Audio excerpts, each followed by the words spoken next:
'cause this is the night folks are giving away so many good things to eat. Hello everyone, welcome to Kill the Cast. My name is Jerry, and joining me for this very spooky Christmas time episode is the ever-quotable Jay. And I would have got away for it too if it wasn't for those kids. It's not an exact quote from this episode, but that's terrible. Generically enough you know is good. Whatever. That's why raise the bar for our podcast when we can just generically shove it inside you. Speaking of shoving it inside you, the Silent Hill biker himself, Kenneth, is also here. With no lube. No lube, none at all. Nope. Not even like some You at least hazelnut spit on flavored me? lube. No, but I just want to go in dry today. Oh, ouch. That sounds All right. uncomfortable just for everyone. Well, if you could feel how bad my back is hurting at this current moment, you'd be uncomfortable. Okay, you know what? Fair enough. Did you do something to hurt your back specifically, or? I fell asleep on the fucking couch last night. Oh. Okay. That can do it. Regardless of Kenneth's back pain and Jay's generic quote and my inability to do anything special, we have our Christmas episode, and we, like always, will be doing Halloween specials.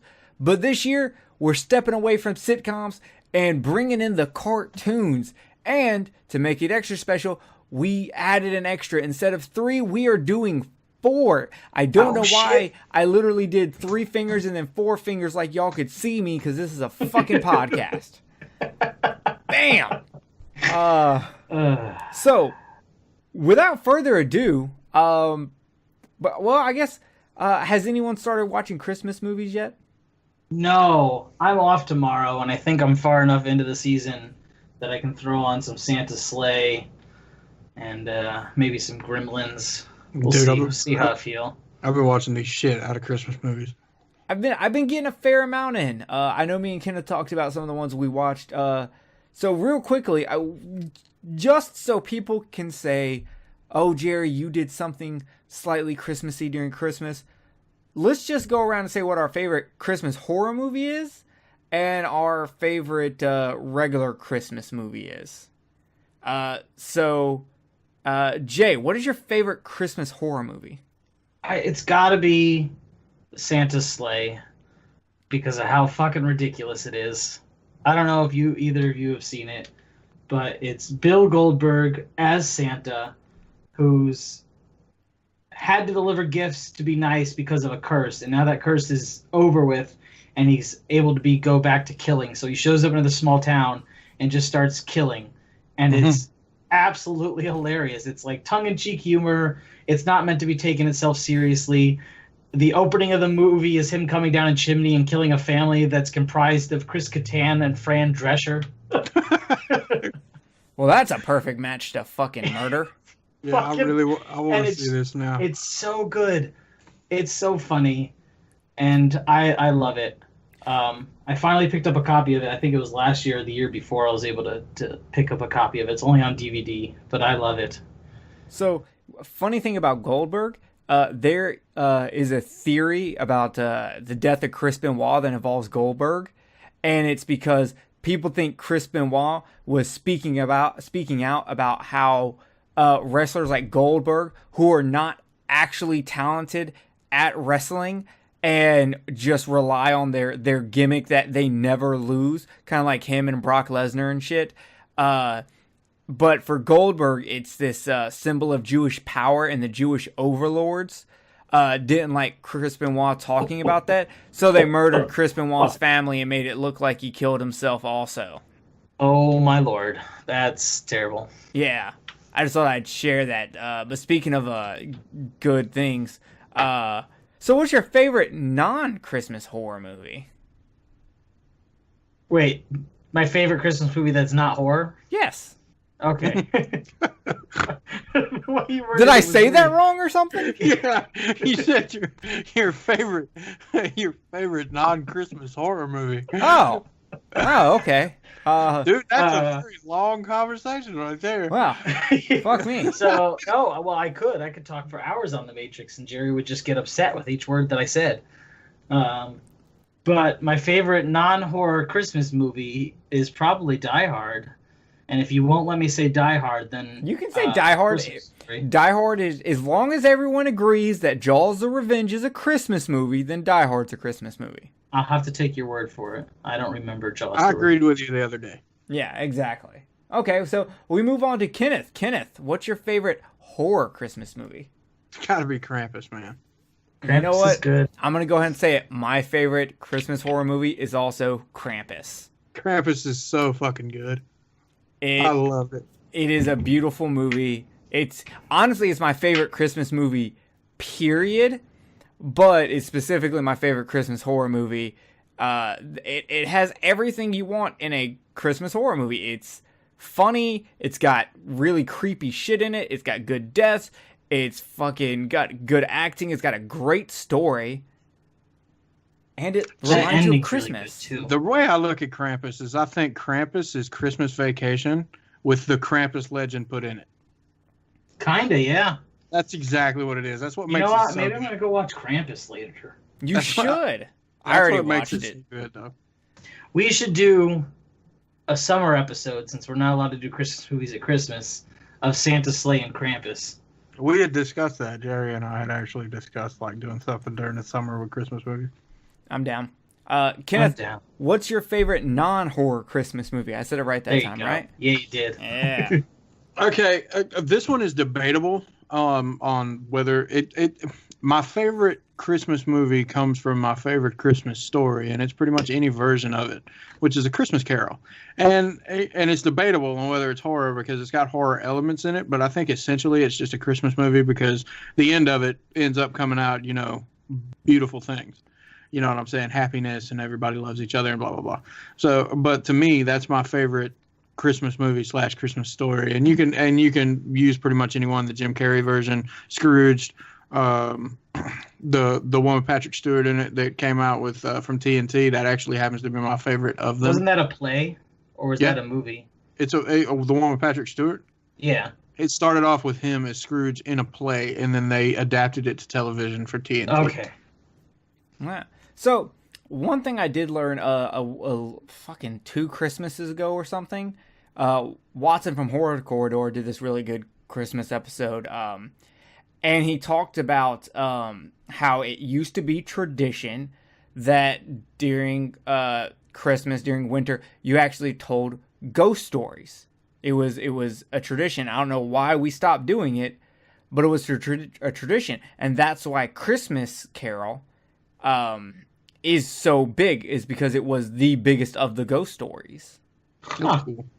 I have to go and listen to that episode. There's some of Watson's episodes that I haven't listened to, and I should, because I think that dude is just very underrated. He really does. Like, he does things with his mouth and voice and brain that John Hughes couldn't weird science a Watson if he tried. Yeah, I mean, I don't know what it is about him, but damn, just every time he talks, I want to come in his throat. 100%. I agree. Yeah. All over his short face. Yeah, absolutely. But no, all bullshit aside, Watson's Horror Corridor is very underrated. It's a damn good podcast. I 100% agree. So my favorite Christmas horror movie is Krampus. Though since Kenneth said it, I will give a shout out to Better Watch Out. Kenneth hasn't seen it, so I can't say too much about it. But Better Watch Out is one of the better movies that came out in 2017. Period. It is fucking amazing. It's a game changer. It turns everything on its head, and you can actually hear me review it on a episode that comes out. I think it should already be out by the time this episode drops. It's on Who Will Survive Horror Podcast. You just heard Paul come over from that show to do Jerry Hates Action with us on the Predator and Top Gun. Go check that out if you didn't listen to it. But I reviewed Better Watch Out with him over there, and I was not a part of it, but they did interview the director, so check that shit out. Check out Better Watch Out. You will not be disappointed. It is one of the best movies of 2017 for horror, and it's also one of the best home invasion movies too. Kind of, sort of, yeah. It's fantastic. Favorite non-Christmas is a little bit harder for me because I don't really have one up until recently. Over the past couple of years, have I started actually getting into them. But I do have to say, I'm going to choose National Lampoon's Christmas Vacation, and here's why. It's the best representation of the generic Christmas movie, which is family gets together, and one part of that family is just just wants a really good Christmas, but every part of their family is just assholes. Like, literally everyone there is just a bunch of assholes. I don't know what it is, but that's it. And Christmas Vacation is a great example of that. Whether it's Christmas Vacation, Home Alone, Christmas with the Crimps could be kind of counted, depending on how you look at it. But with the Cranks? Cranks, yeah, that one. I don't know why I said Crimps. I don't know. I woke up at 7 a.m. today, which to most people is not a big deal, but for me it is. So my mind's, Got that holiday working, man. I'm not so good with the talky talk. You know what I'm saying? Words. Words be hard, ye know. Elves be tripping.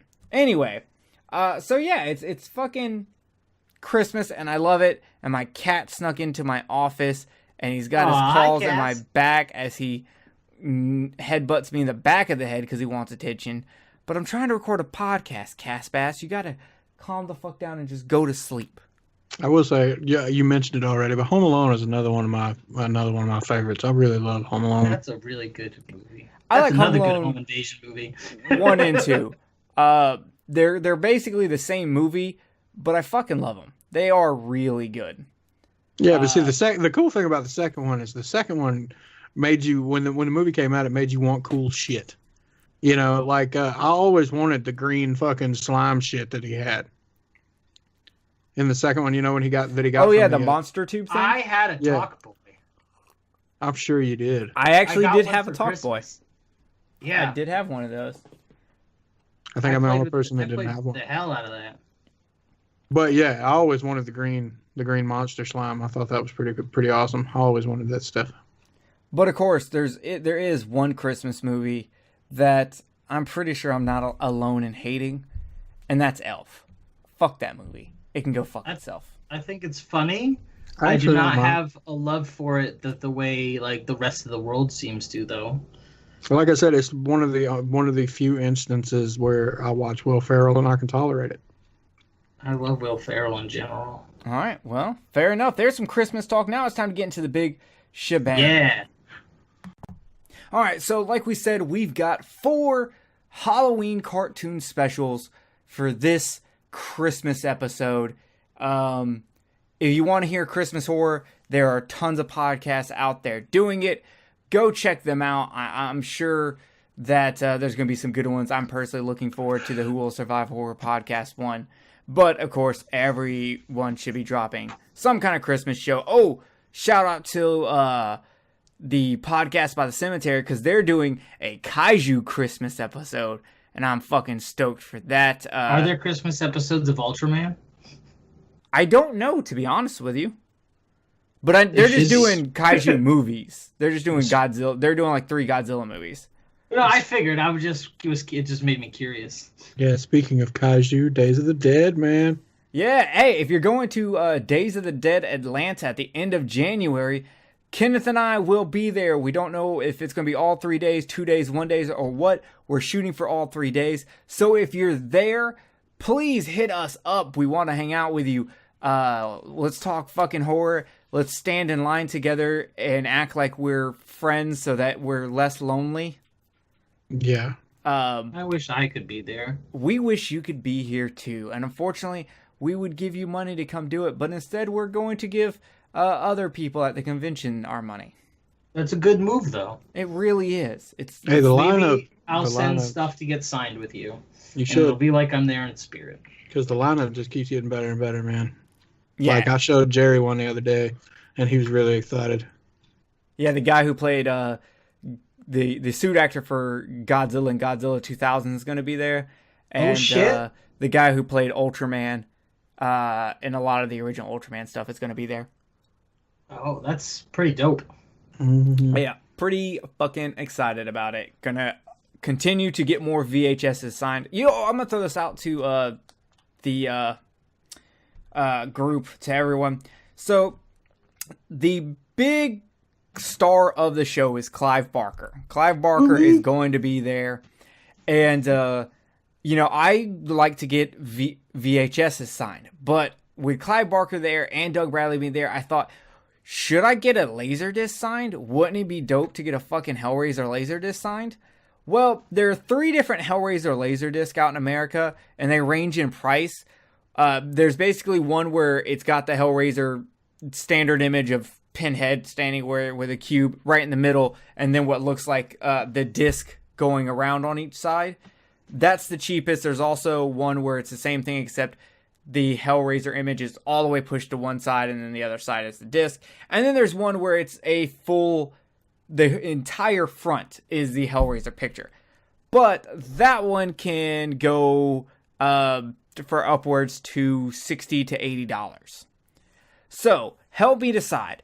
Do I get the cheaper Laserdisc and get that signed by Clive Barker and Doug Bradley, or do I continue my tradition, just get the VHS of Hellraiser and get that signed by Clive and Doug? Jay, what do you think? I say, I don't know, man, because I would just get answer. the Blu-ray signed. I go with your heart. Okay, terrible fucking answer. Yeah. You might as well be an evangelist. Kenneth. I'm gonna be perfectly honest with you. If you do not have the ability to get the one that's full cover, I would go with the VHS. Okay, yeah. We'll see what happens, but as of like the 1st of January, I have to order whatever I'm going to order. So I'll probably put out some feelers in the Laserdisc group, see what's up. But other than that, I gotta have stuff rock and roll. I gotta pre-plan this shit. So we'll see. So yeah, if you're at Days of the Dead Atlanta, come fucking hang out with me and Kenneth. We'll be there, and it'll be great. And I don't know, maybe there will be touching. Who knows? Yeah, between me and Jerry. Well, that doesn't need a who knows. There will be touching. A lot of it. How else do you fucking deal with a 4.5 hour car ride? I mean, the biggest thing you're going to have to deal with is when I get in Clive Barker's presence and I start acting like a little girl. You are going to fangirl so hard. Dude. Or I won't be able to speak. I'll speak for you. Dude, I'll come up and I'll such a big thing and for I'll me. and I'll look at you and I'll go, "Don't speak. I'll tell him what you're feeling." Hey man, like I said, this is a big thing. I don't care if he's a dick. I don't care if he's the sweetest guy in the world. It don't matter to me. This is a big, big, big thing for me. Yeah, I'm so stoked.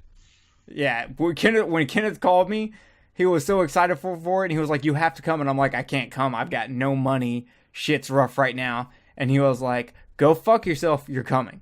So he's buying my tickets, and I'm going, and he's gonna pick me up and everything. So golf clap for Kenneth. I don't know if they can hear my golf clap. I'm actually just jacking off, but. Oh yes! Let me get in on this. I'm actually trying to get it to where I can get a group of people to buy tickets because the more people you get, the cheaper the tickets are. So I'm actually trying to get a group of people to buy tickets. Some friends of mine from down here that are all planning on going. Because I mean, you can get the weekend passes. The more people you can get them down to like $50. Damn, we need to get on that. Who's going 2 days of Atlanta? Join in with us. Let's get cheaper tickets. Yeah, so I'm trying my best because the less money we spend on tickets, the more money we can spend buying shit. Yeah, for real. And if you've got autographs from Clive Barker, can you tell me how much he charges? I'm expecting $50 an autograph, to be honest.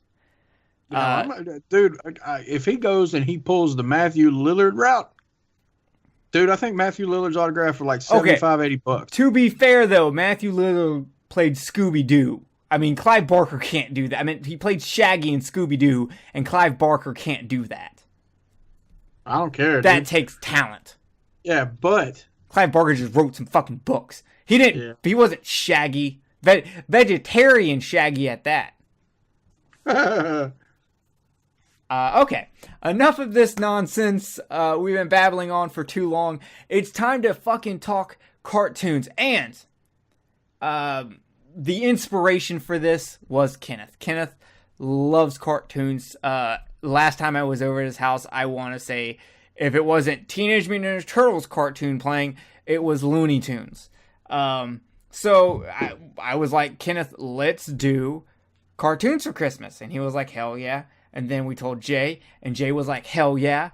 And that's what we're doing. So in honor of that, we are starting off with a fucking bang.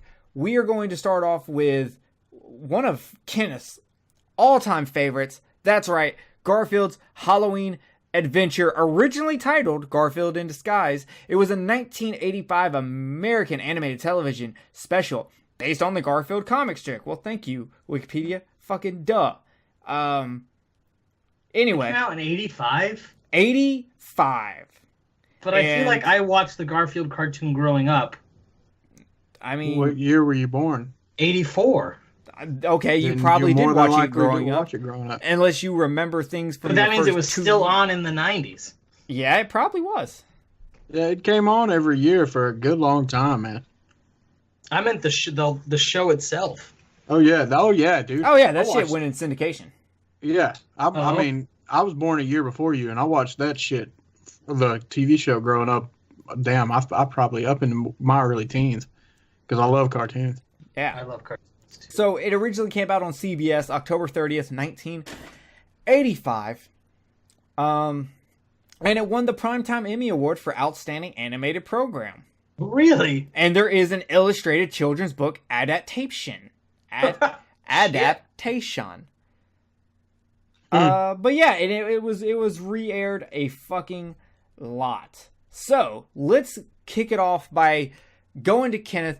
Kenneth, explain to us why you love the Garfield Halloween Special. I think the biggest reason why I like it is because obviously it's Garfield, and Garfield's like an American comic strip icon. Everybody in America through the 80s and 90s, Garfield. I mean, it was everywhere. I mean, hell, you couldn't ride down the road during that time period without seeing Garfield, a plush Garfield stuck in somebody's window.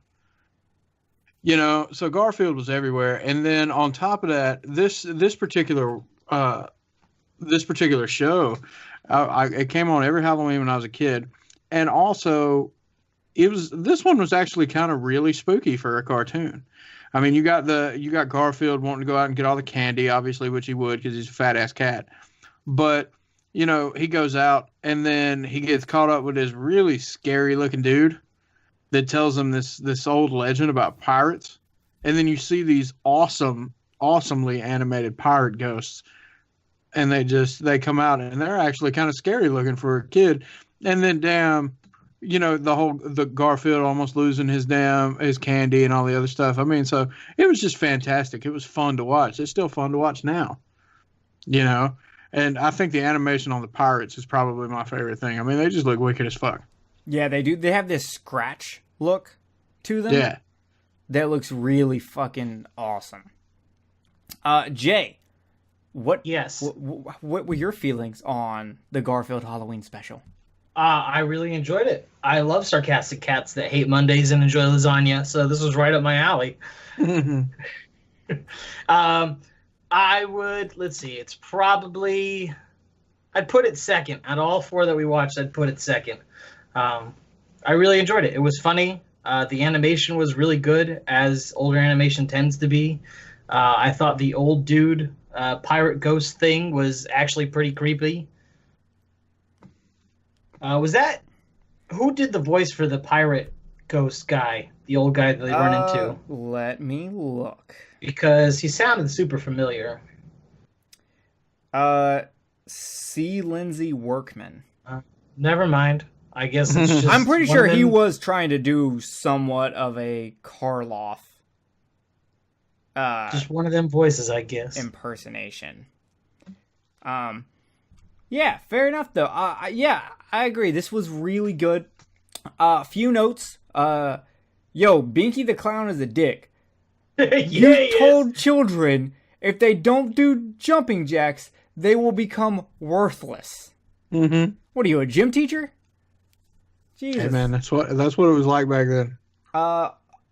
Also, Garfield at one point said he could dress up as a slave. Don't do that, Garfield. Also, would it be racist for a cat to do blackface? Like, I don't know. if if Garfield dressed up as a like typical black cat for Halloween, like he does in the thing, a scary black cat, is that racist? No. Although I did want to know why he would dress up as a cat when he's already a cat.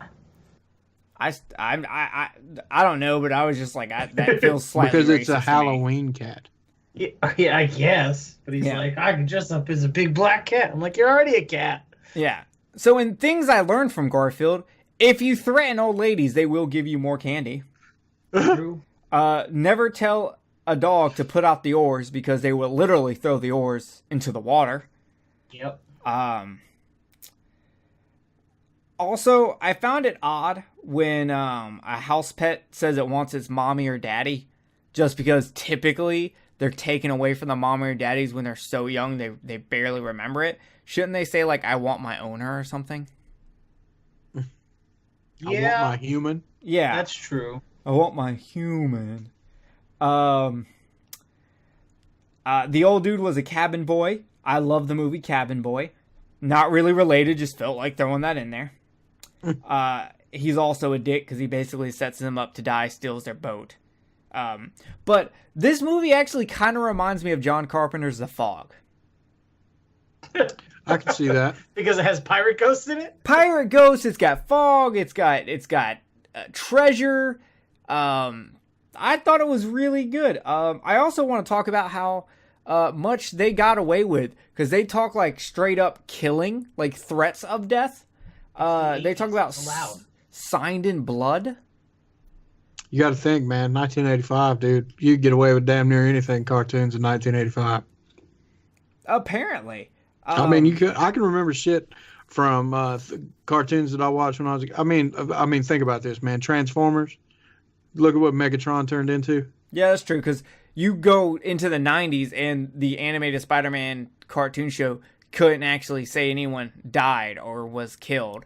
Or you look at the American Funimation dub of Dragon Ball Z, everyone was thrown to another dimension. We know what you fucking meant. Oh man, that initial dub of Dragon Ball Z is terrible. That's what I'm saying, man. I mean, back then, dude, nobody gave a shit. Translation-wise. Yeah, they put whatever the fuck they wanted in damn cartoons back then. It's just as time went along. Like, can you imagine now a normal everyday cartoon coming out and one of the main cartoon characters turning itself into a pistol? That's true. That is not gonna fucking happen.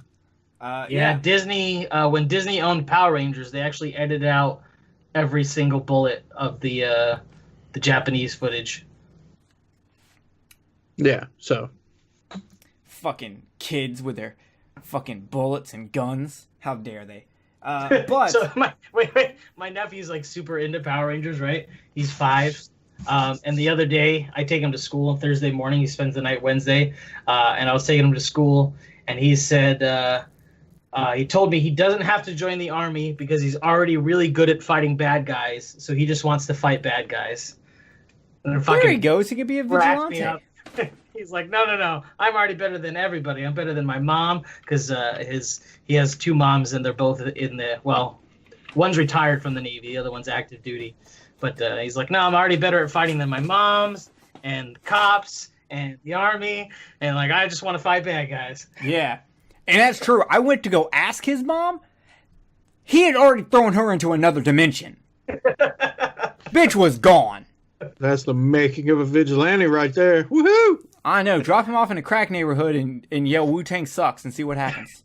He's going to be Batman, I'm telling you.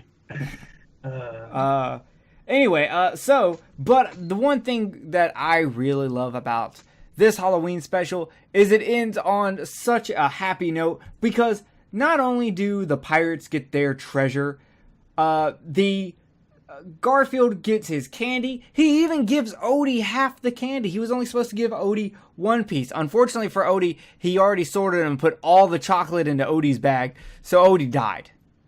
They don't talk about what? I said, poor Odie. I know. That's terrible. They don't talk about that. Garfield's actually a really demented son of a bitch. And then, of course, the old man went to his actual job where he does all-night pirate movie festivals. Oh, yeah. I know what you're talking about. Like, let's go and get on TV and do the exact same thing that I did to these people in person and scared the shit out of them. Yeah, exactly. It was pretty funny. So all in all, I really enjoyed it. Y'all really enjoyed it. Y'all, it's on YouTube. Go fucking watch it. It's a blast. It really is. There's good songs. There's always good songs to Garfield. Yeah. So does anyone have anything else they want to say about the Garfield Halloween Special? I was tickled to learn that the voice actor for Garfield is also the voice actor for Peter Venkman in the Ghostbusters cartoon. Only and Bill Murray for, like, one is season? the live-action Garfield and the live-action Peter Venkman. So Wasn't that's he pretty cool. only the voice actor for Peter Venkman for like one season, though? Don't care. Still counts. And I know, it cool. still counts. I love it. Personally, I think it's the best Peter Venkman voice, even better than Bill Murray's voice. Don't ask me why, but it is. I don't have to explain shit to you. Shut up. Yeah, let's get on. That's Okay. the next cartoon.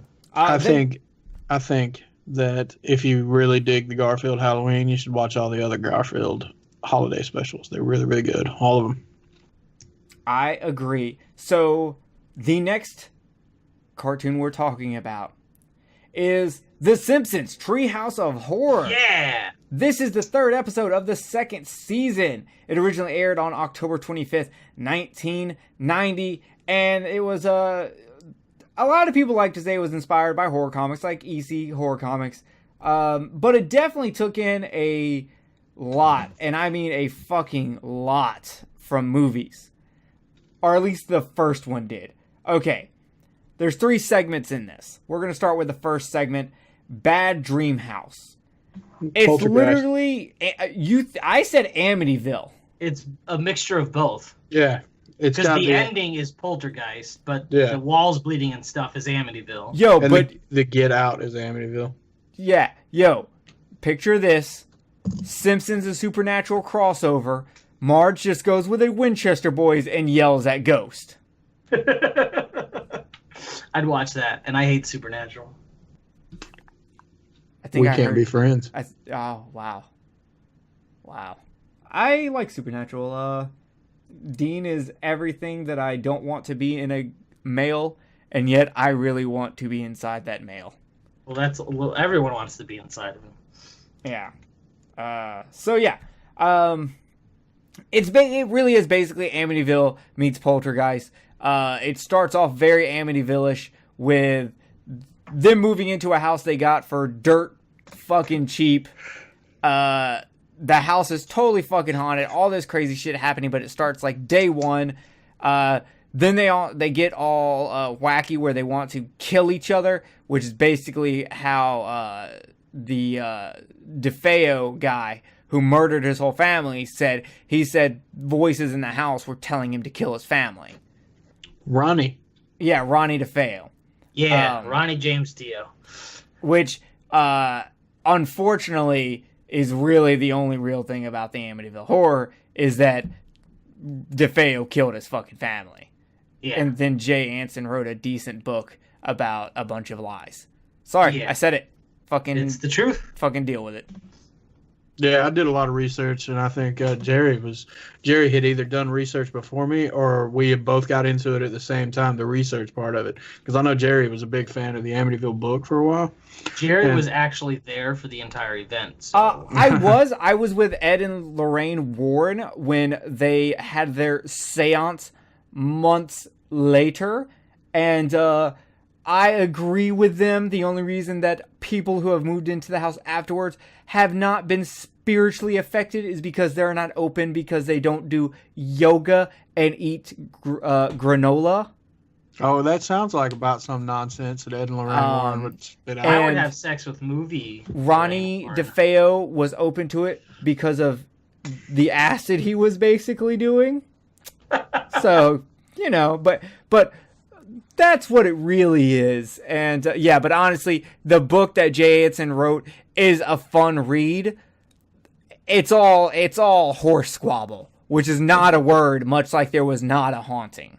Yeah, basically, he admits later on. I watched the damn documentary on it, and he just straight up admitted that it was all fucking the goddamn what's the Lutz dad's first name? What is his? Karen and George Lutz. Yeah, that George Lutz is a fraud. Yeah, it's all bullshit. Yeah. So, but this segment wasn't bullshit. Lorraine Warren said that it was truly haunted. Yeah, well, that's their whole thing. Of course, they have to say that. Yeah, well, see, you don't understand Ed and Lorraine Warren. See, Ed, you can't fully understand him unless you truly come from a deep Catholic upbringing like he did. And if you don't understand his faith and how blessed he was because The Exorcist came out and made Catholics the number one spiritual fighters against the devil that would now obviously sweep the nation, just like it swept poor little Reagan. Ed and Lorraine Warren are here to protect you now. Yeah, the only reason why I'm not on Ed Warren's level is because I'm not into fucking goddamn telling people a whole bunch of bullshit to make money. I am, but that's the reason why. You know, I've got a little bit more integrity than that. Fucking douchebag. Yeah. This Bad Dream House, it was pretty cool. But basically, yeah, it's Amityville meets Poltergeist, and yeah, but the ending is where it's funny. It's like, are you afraid to open up? Is that why you're trying to get rid of us? I don't know. I will say that was like the best twist ever. It actually slightly reminded me of that episode of The Real Ghostbusters we did. Right. Where the house was haunted. The candy house? Yeah, the one with the lions on the front. Yeah, that was delicious. Yeah. So yeah, all in all, I thought it was pretty good. I just don't have much to say about it because it's literally just Amityville meets Poltergeist. I didn't feel like it was very original. Oh, did you pay attention? Here's the thing. These tree houses of horror are not meant to be original ideas. They're parodies of horror movies and cliches and tropes. And that's what's funny about them. Did you pay attention to what was written on the headstones for the burial ground? Yes. Tonto, Sitting Bull. It was just like all famous Indians. Sacagawea was down there. Native American Jay? Jesus. Dude, No. all that shit that was down there. Oh, there was one. Oh, it was like, damn, I can't remember. Because I know Geronimo was down there. Yeah. And I can't remember the other one, but it was like the other headstone said not that native. I can't remember what it was. It may have been Tonto. And I think the other one said not Tonto. Was Chief Woodenhead down there? No. I don't know. I give this segment a 0 for not representing Chief Woodenhead. Dude, if that had been down there, it would have turned that Simpsons episode into one of the greatest fucking episodes ever. For real. But yeah, the house ends up destroying itself because it doesn't want to live with the Simpsons. Yeah. Okay, funny ending, and I do really like Marge yelling at the house. That was pretty fucking funny. But the second skit is the best out of all of them. And it is called Hungry Are the Damned. And basically it is about aliens who come up and pick up the Simpsons to take them to their planet. And they keep feeding them food. The aliens are drooling a lot. They keep making a lot of comments that make it sound like they're going to eat the Simpsons, which Lisa's the only one who catches on for it. So while everyone else is complaining that they can't watch HBO and... that would cost extra. Yeah, and playing Pong... That joke was just the funniest joke to me in the world. We have digitized your game that you call table tennis. Yeah, and they're like, oh, yeah, we've had that for years. Oh, well, have you done interdimensional space travel? No? Okay, yeah. Shut the fuck up. We did build a spaceship. Yeah. But, and to me, this is also, like, literally the most original, like, of the three segments. just because you're like, oh my God, they're going to eat the Simpsons. That's that's the funny part. But then they totally changed that twist. And when Lisa accuses them of trying to eat them, they actually revealed that, no, they were going to give them pleasure beyond pleasure. They were going to have enjoyable times. Oh my God, they were Cenobites. Maybe not. Such sights to show No, 'cause you. there was no pain. I don't know. The emotion that you call love 100 times or 10 times, or Hey, whatever. angels to multiple some, was. demons to others. You know what I'm saying? I'm just saying, Pinhead never shows up to me and is like, I got these baby back ribs. You want to eat these while I shove hooks in your dick? Yeah. Never fucking happens to me. What That's the true. fuck? I'm trying to hang out with these aliens. So then they drop the Simpsons back off after Lisa accuses them. And basically Marge's just like, Lisa, you're a jerk and you're judgmental. See, this is why we say you're too smart for your own good. Yeah, this was fucking so funny to me and was such a good creative twist. It is. It's very clever. It was my favorite segment of the three. There's more space dust. 44 humans. Yeah. That was pretty good. Does anyone have anything else they want to say about that segment?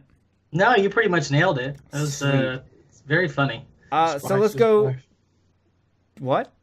Nothing. Go ahead. Okay. What did you say? I don't know what he said. I said spice is life. The spice must flow.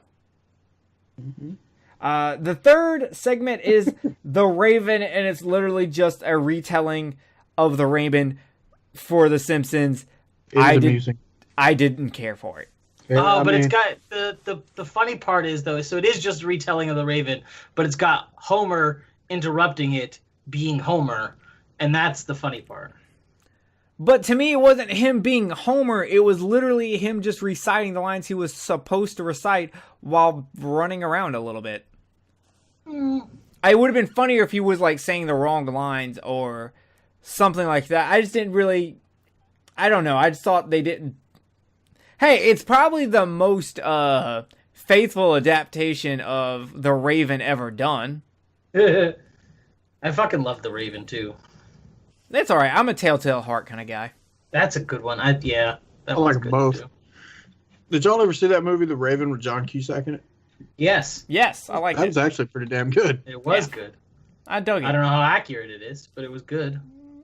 Nah, probably not accurate at all, because why would Edgar Allan Poe be solving crimes? Well, He was drunk, wouldn't you? jacking off to fucking dead 14-year-old girls. Wait, that's my Saturday night, so Oh, my bad. What did I tell you about ragging on Jay's personal life? I know I'm supposed to Joking, stop, Shammy. but I can't help it. You're not supposed to do that, Jay, and you need to stop fucking sending me pictures of you doing it. Yes, that tombstone is very nice, and I understand that it took you an hour to dig that grave, okay? I don't want to see it. I don't care how much you think you look like Ed Gein. It's not. I don't. No, just stop, Jay. God damn it. You can keep sending me the pictures, Jay.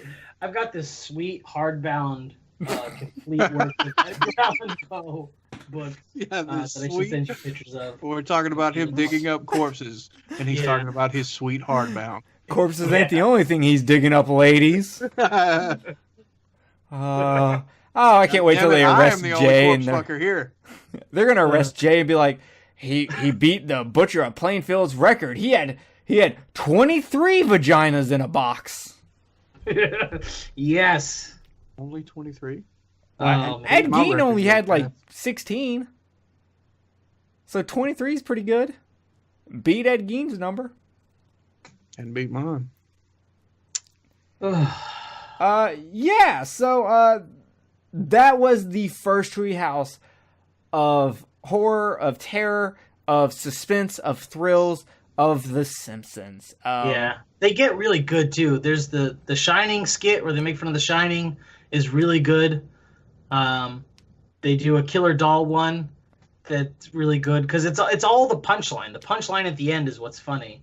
Like the killer doll one, they call a technician because it's like a robotic Krusty doll and goes, "Oh, here's your problem. This doll was set to kill instead of love." And like flip the switch, and then the doll's like, "Oh, I love you," and it gives them all hugs. And then it cuts to like a week later, and it's like bringing them drinks and shit, and it's like really worn down and tired because they've been using it as a slave, and it's like smoking a cigarette. It's just fucking hilarious. Well, hopefully in the future we will dig into more of those. Dolls that bring us drinks and shit? The doll will bring us drinks. That's what we're going to dig in deep into? Yeah. Yeah. Jay, did you say this was your favorite out of the 4? Yeah, because The Simpsons is my favorite show out of the 4. So it's just okay. kind of like by default. Well, with that being said, we go into our next one, and I'll just off the back say this is my favorite out of the 4, and that's the Headless Horseman of Halloween. It was the 5th episode in the Scooby-Doo / Dynamite Hour, but later was repackaged as the 5th episode of the first season of the Scooby-Doo show. I don't like Scooby-Doo. Okay, now I'm with Kenneth. We are no longer friends. I just threw my phone. I was so upset right now. I love Scooby-Doo. In my closet, I have a Scooby-Doo that stands about a little bit under my waist that I've had since I was like fucking like 6. Standing up in the closet. I Scribes. fucking love Scooby-Doo. It was like my favorite cartoon as a kid, and I still love it. I love Scrappy. I love Dum Dum. I love fucking... Okay, I'm not going to lie. In this episode, and probably other episodes, I probably could live without Scooby-Doo. Everyone can live without Scooby-Doo, but you know what? He's not as annoying as Scrappy-Doo. That's true. I don't know. I kind of like Scrappy-Doo. But you know what's really annoying? The laugh track. It's a fucking cartoon. That was going to be the next thing that I brought up. I do not understand why a fucking cartoon has a laugh track. I don't think it's the only one. Doesn't like Flintstones or another older cartoon have a laugh track as well? Yeah, there were other cartoons like that had it was a laugh thing. tracks. I just don't understand it. I don't remember with Flintstones because I haven't watched the Flintstones in so long. But I remember Scooby-Doo episodes not having that. Not all of them do. The original run didn't.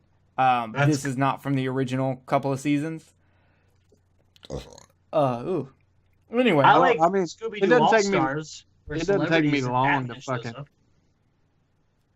Batman Kiss. yeah, oh my God. But okay. yeah, it doesn't take me long to not pay attention to the laugh track anymore. But it still was irritating at first because I'm like, what the fuck? True. I know this wasn't fucking filmed in front of a live studio audience. They're like drawing and recording it in front of them, and they're like, that drawing's hilarious. So yeah. Fair enough. So this came out October 9th, 1976 on ABC. And this is about the gang go to Sleepy Hollow for a fucking dope-ass Halloween party. That party was dope. That was a pretty dope Halloween party. I bet they had some really good cocaine in the bathrooms.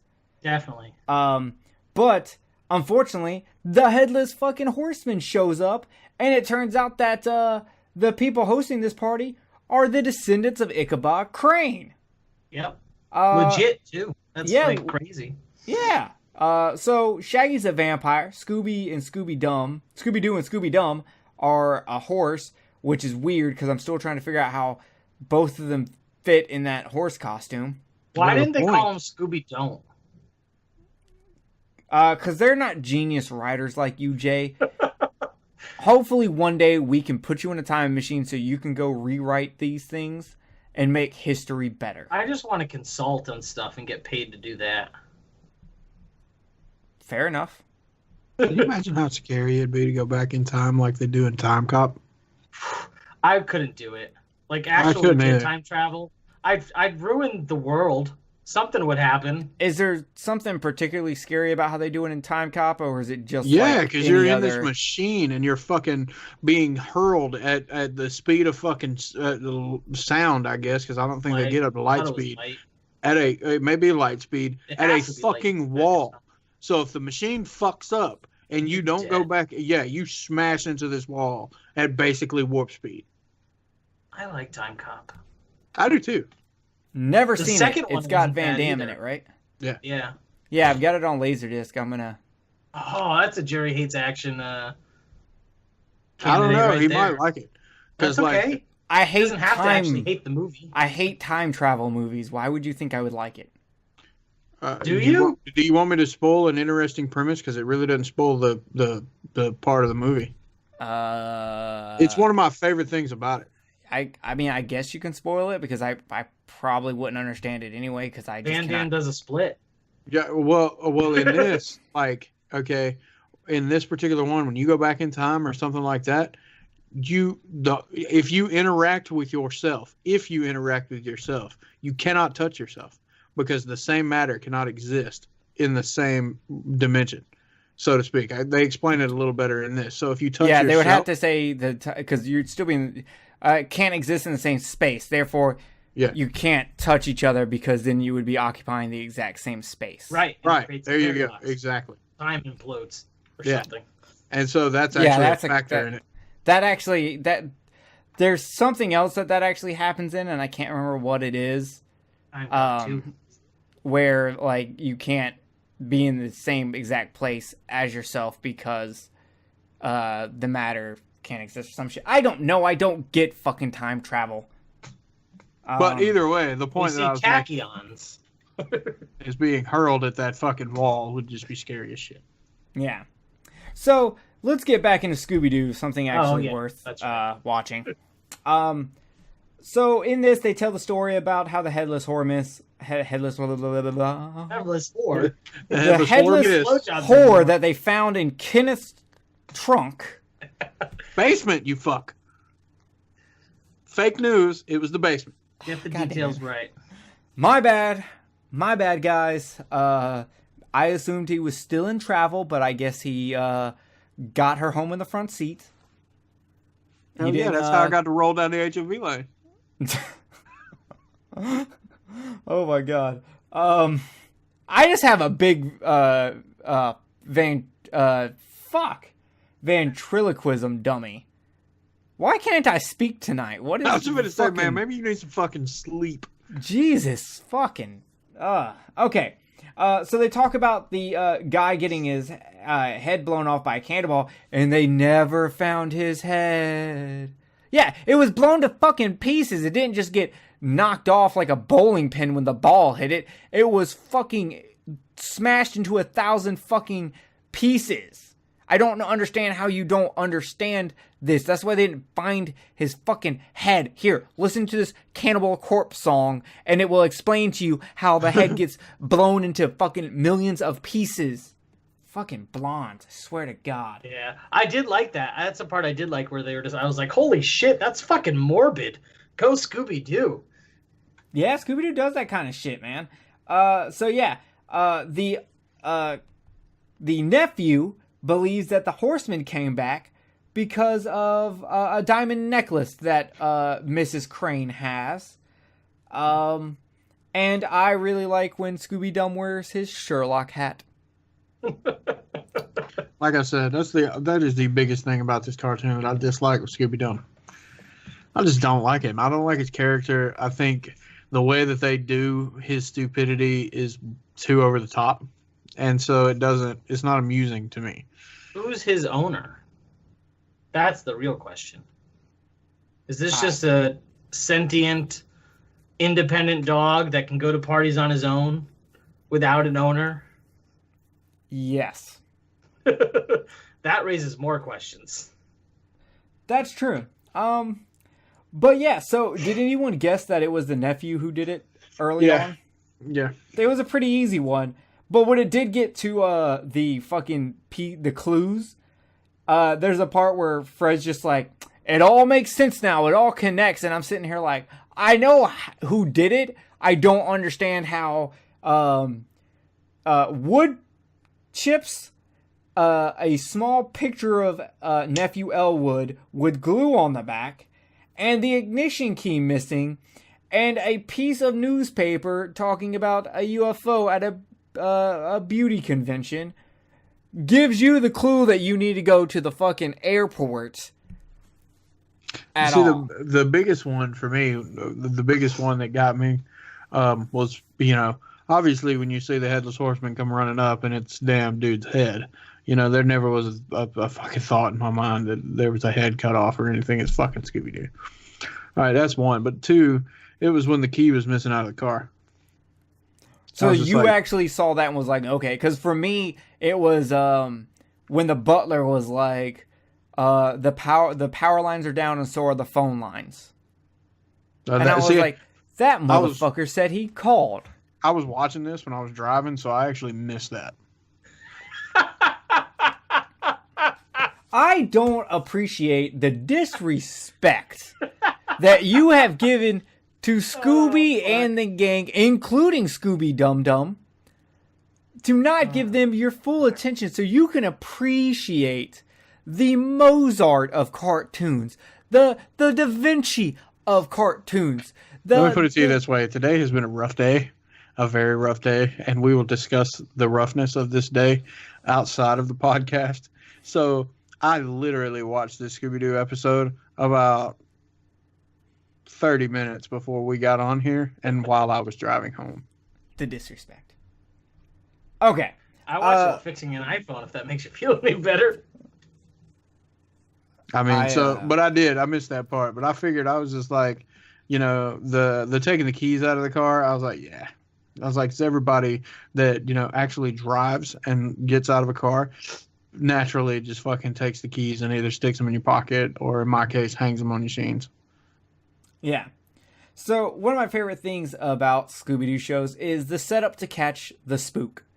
And in this one, they are going to take a parachute and drop down on the airplane to catch the Headless Horseman. But of course, Scooby falls into the parachute. And him and Shaggy go up in the air with the Headless Horseman. And they fly around until it breaks apart. And then, of course, Elwood did it. And that's when they finally revealed that, there was a story on the back of the newspaper that talked about Elwood's business being bankrupt. And I'm like, that would have been great information for you to give us fucking 10 minutes ago. That would have completely gave it away, though. I mean, like 100% gave it away. It would have, but I mean, still, I'm just kind of like, that was important information for my young detective skills. I mean, because I'm not going to lie, some Scooby-Doo episodes, the fucking mysteries are actually pretty damn good. Yeah, some of them are really fucking good. There's one I really like that involves a shark monster.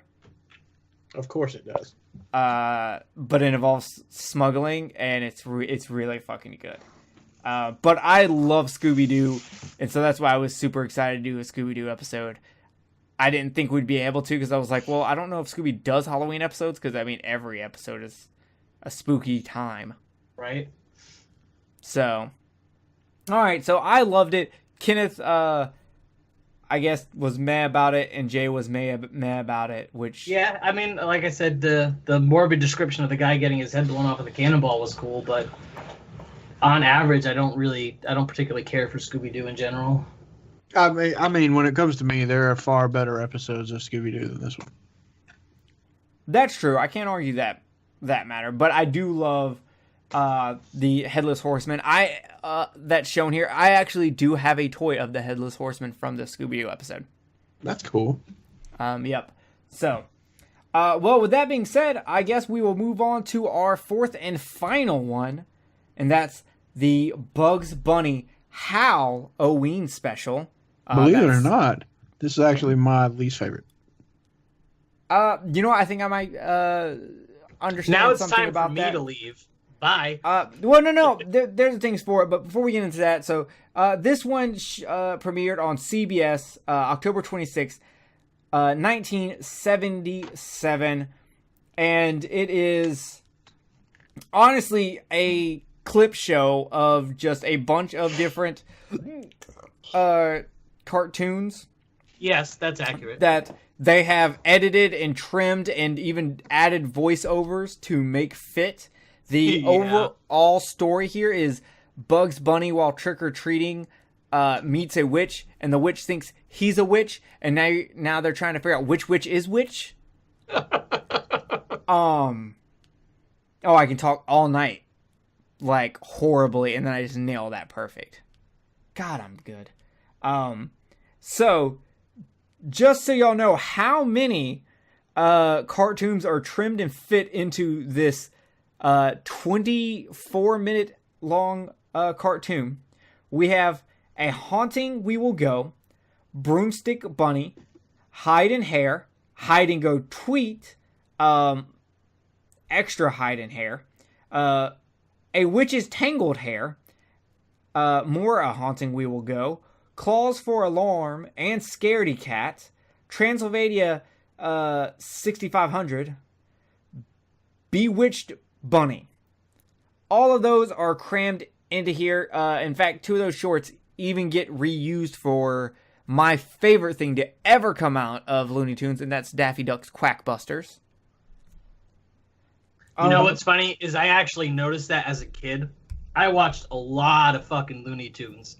And so when these specials would come out, I realized that they were just basically clip shows put together. And they're not very coherent in this all the way through. Oh, no, they kind it of fucking jump around jumps a around lot. like crazy. But the ones that stand out is I actually remember watching this Halloween special as a kid. And then there's the other one that kind of makes fun of Fantasy Island, where Bugs Bunny or whoever has a wishing well, and every person who makes a wish just takes you to a previously aired Looney Tunes cartoon. And it's, a lot of their specials do that. So what was y'all's favorite skit that was in here? Jay, what was your favorite one?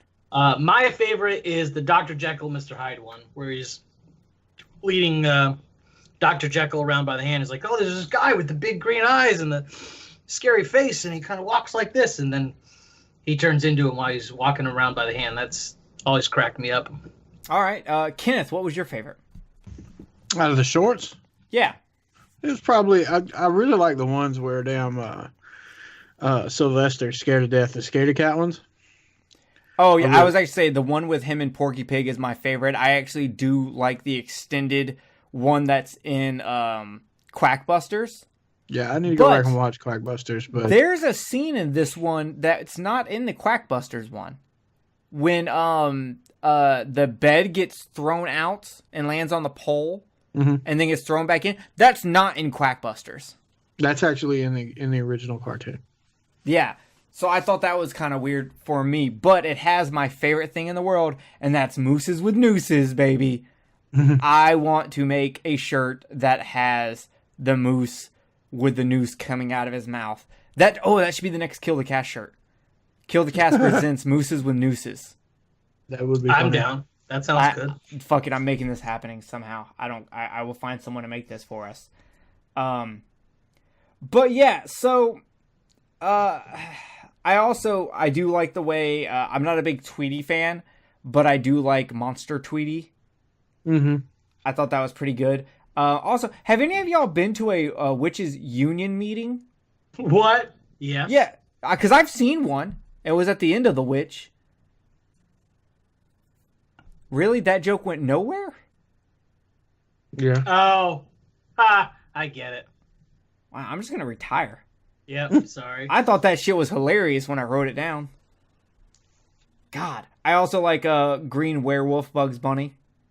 That was fucking dope. Yeah, that was cool. Okay, seriously though. Go ahead. I do have one question. Why is almost like 80% of Looney Tunes cartoons about eating someone? Because they're all animals, and that's what animals do. Yeah. I mean, because, fuck, man. I was thinking about it while watching this. I'm like, man, everything in Looney Tunes is literally just about eating someone. Which makes it the creepiest of them all. Okay, fair enough. Did y'all ever notice any parts in there where you could tell where they like overdubbed it? Like in the Porky one, I could tell when they overdubbed it with Daffy saying no, no, no, and when it was Porky Pig speaking. And they also had one where it was Bugs when Porky Pig yelled "Get out," and it was clearly Bugs Bunny's voice. I did not notice that, actually. The one at the end of the where you see Bugs versus the Vampire? No, we said, well, yeah, no. That was funny. When Bugs and the fucking when the witch turns into the hot little rabbit, and he's walking off, there's completely a whole new thing that Bugs says right there than at the end of the original short. Oh, that's interesting. Yeah, there's shit like that all in it. That's the reason why this was my least favorite, because there were instances where shit was linked together, and they did a horrible job linking it together. I agree. Honestly, if you want to watch a much better spooky Looney Tunes collection, watch Daffy Duck's Quackbusters, because it does a much, much better job of linking them all up. Because it's Daffy sending Bugs and Porky on missions to check out haunted stuff. It just works. Or just watch all the clips individually. You could, but the wraparound at Quackbusters is fucking great. I agree. Yeah, and see, damn, I've seen all of these cartoons so many times that, it's difficult, like when you can see the obvious difference in the animation style, or like when at the end of the one you were talking about, where fucking Bugs versus the vampire, like there's a sequence where you don't understand why Bugs is in an umpire costume. Yeah, and also they overdubbed the vampire, which has a really cool voice in the original, with the witch's voice.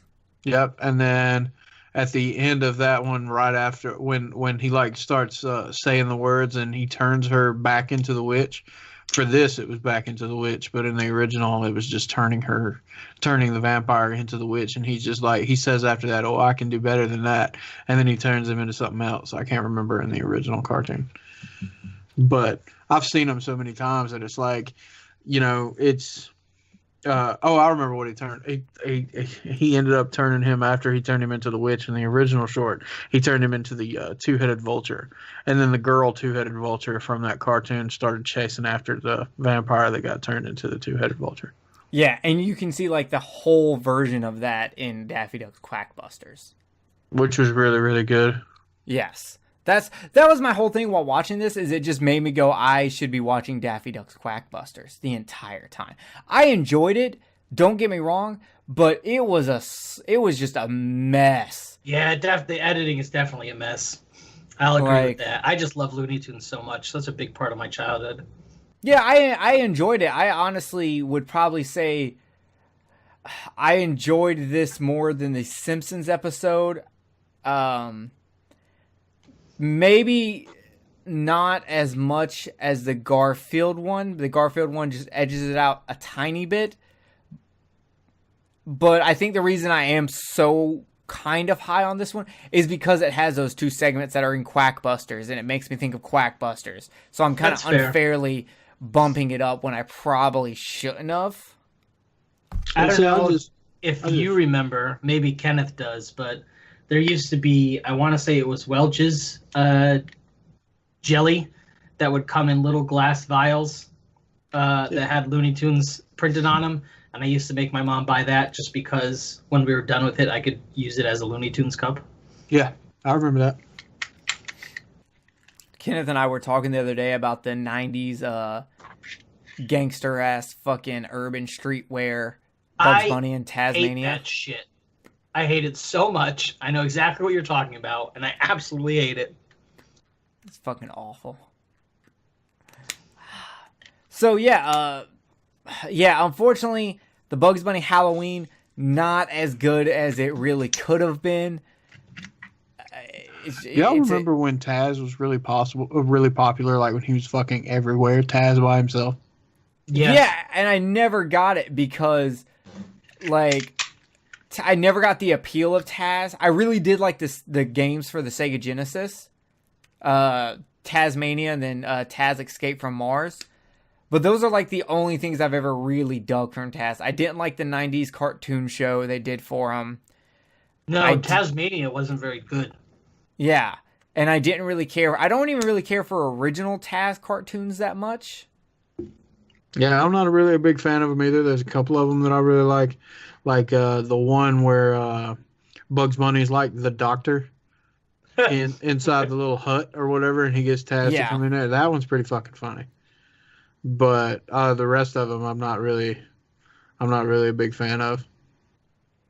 I think my favorite Looney Tunes character is probably Daffy. I don't have a favorite one. Yeah, Daffy's got to be my favorite. Huh. But yeah, so that's the Halloween special. It's kind of easy for us to go through these really quick because unlike a movie, there's not a lot of lessons for us to learn. It's literally just talking about what we think is cool and not cool. So with that being said, Merry fucking Christmas, or whatever the fuck you celebrate. I don't care.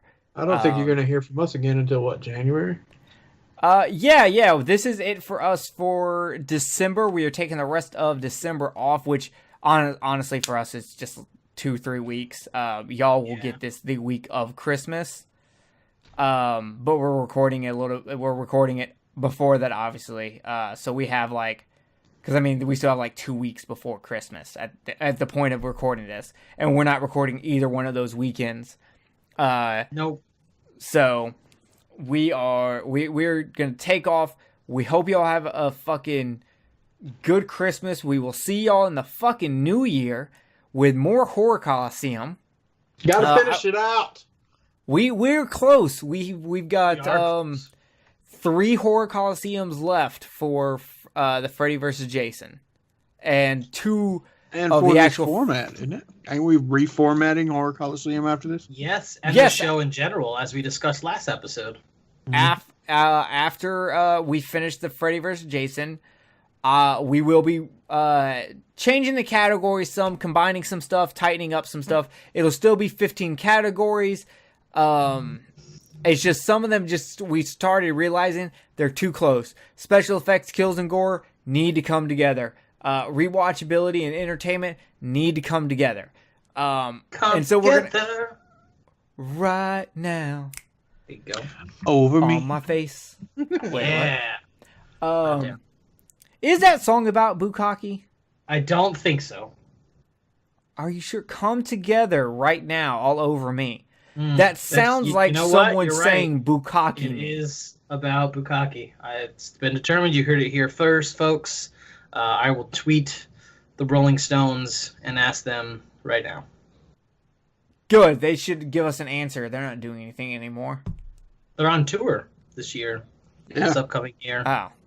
Well, I'm sure it's not really them. It's got to be It's robots animatronics. or holograms or puppets like that It's the NSYNC music drugs video. themselves that are completely animating those bodies. There's There's no it's a soul. sentient There's crap. no nothing in there. We've got Drugs. we've got cocaine on drums and acid on guitar. Yeah, that's it. And then the heron. Don't forget the heron. The heron's on bass. Yeah, so it's that's all that's on stage when you see them these days. Who's It's like on keyboard? Fuck, I don't know. Is PCP available? Yeah, that's like Ozzy Osbourne's on his farewell tour now, and we were talking about it earlier, me and a buddy of mine, and I'm like, how is that motherfucker still standing? He can get up on stage and he can sing, but he can't fucking talk. Nope, he can't talk. It's the power of being a singer. And he reads all his lyrics from a teleprompter. I don't know about that. I know that for a fact. Oh, okay. He reads all his lyrics from a teleprompter. He cannot fucking remember them. But how does he sing them so good then? Hey man, he's been doing it for what, fucking 50 years? Some people are really good at karaoke. He just turned 70. It's true. He just turned 70, and he's been doing this shit, like I said, for 50 years. So I imagine he remembers the tones and everything. Yeah, But he can't remember the words. Oh, that's shit. True. I can hum songs. I can hum how the lyrics go and not know what the fucking lyrics are. Yeah. I think we're alone now. The beating of my dick is the only sound. Of course, she can't hear it because of chloroform, but still. I'm just kidding. I would never chloroform a dead body. That's fucking stupid. Yeah, that's a waste of Waste of good chloroform. Yeah, I was trying to get Kenneth's fucking Christmas present ready. Sweet, I'm all excited. Oh my god. So yeah, guys, in 2018 we will be back. We will continue Horror Coliseum. We will continue with an episode where it'll be kind of like our last Armadillo on the side of the road episode where me and Kenneth just talked a bunch of shit, except a bit more formatted. And then of course we will also be making Jay watch another Universal horror movie, and something I would like to do in 2019 is I would like to tackle some Hammer horror. Okay, I'm down with that. I like good old Christopher Lee movie. Yeah, I would really like to do that. So, yeah, I don't think I've got anything else to say. The cartoons were fucking fun. This was just a fun, easy episode. Our Christmas episode, while different, is just very fun and easy for us. And it's kind of just a time for us to kind of look at something horror-related that's not in horror, if you know what I'm saying. It's Halloween time. In Christmas, for us, Halloween, not you. Christmas. Yeah, Halloween-imus. So maybe in July we'll do Christmas for July, and we'll do Santa Sleigh and Krampus. Krampus. Yes, I'm gonna go watch one of those two right now. I actually just signed up for Shudder, so I'm going to throw on Better Watch Out just as soon Yes. as Oh my God, it's yes. So Are you? good. Well, here's the thing. Make sure you are awake enough to watch it and pay attention. Yes, also true. It is not a movie that you want to fall asleep through and have to try to start watching where you left off. Okay, never mind. Maybe tomorrow. Yes. As much as I want you to watch it immediately, I'm going to say no. It's unlike your disrespect for Scooby-Doo. You need to give this movie your full attention. I mean, no hand on your penis. No hand on... Damn it, really? Yeah, no hand on your penis. I can't grab my dick? Nope. Not until at least midway no through. penis grabbing. And you it's also one of those movies where you don't have to watch all the way through the credits, but there is this like mid-credit scene you have to watch. Yeah. So it's so make sure clever. you watch that. And it's fucking excellent. And then you can go listen to my guest spot on Who Will Survive Horror podcast, where I talk about it. Yeah. Well, I'm probably just going to go back to watching the Great British Baking Show. Uh, I'm dead then. ass serious. That's what I've been watching for the past couple of The days. Great British Baking Show? Yeah, it's on Netflix. I do like baking shows. It's one of those competition shows, kind of like what's on Food Network, except for it's in Britain, and they got like it's out on one of these places that look like one of those rich fucking royalty type places, and they've got a tent set up with a bunch of fucking ovens and stuff in it, and all the stuff that you need, and they do like basically a bake off for a season. All right, fair enough. I was watching the Goldbergs before this, so Just I can't might get go- into that I shit. was working for 12 hours. I fucking love it. But I might go back to reading John Dies at the End, because I'm reading that for the 22 Shots of Moods and Horror Book That's Club. a good movie. Yep, the book is pretty good also. I'll have to check I had a it pretty out. good idea for a short story when I was in the shower today. Yeah, do you want to share it, or do you want to save it? I'll share it with you. I Well, with wrote y'all. short story once. Yeah, when we get off this? Yeah, Okay. unrecorded. Off the Okay. record. Well, with that being said, then I guess we will get the fuck out of here. Thank you for listening to Kill the Cast. Thank you for being in our Facebook group or commenting on our YouTube channel, liking our posts, just talking with us, hanging out, supporting fucking horror podcasting, supporting the weird random choices we make, Yeah. and all that fucking jazz. We are out of here. We will see you next time. See you, Space Cowboy.